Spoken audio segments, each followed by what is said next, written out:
Ako ay si Raquel Diaz. Ako ay mula sa Talavera, Nueva Ecija. Ako ay isang guro na nagtuturo sa Talavera National High School.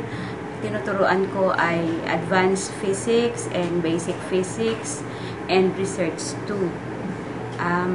Bilang guro, ako ay masasabi ko na ako ay isang masipag na guro dahil na gagamit ko ng gusto yung oras ng aking pagtuturo at kung minsan ay lumalagpas pa sa oras.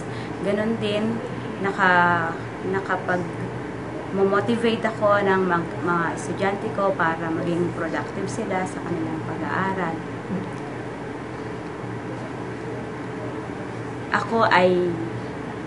Ako ay Pilipino. Bilang isang Pilipino, ako ay sumusunod ng maayos sa lahat ng mga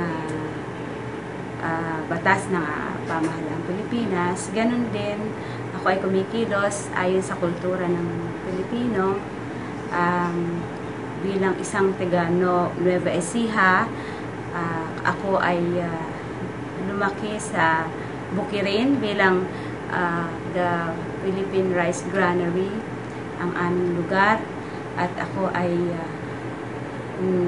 ang aking kinikilos ay naaayon sa kultura sa aming probinsya sa Nueva Ecija. Bilang isang Pilipinong guro, ang aking nakikitang pagkakaiba sa ibang mga na-meet ko na ng mga guro sa ibang bansa ay yung pagiging mahaba ang pasensya sa mga estudyante.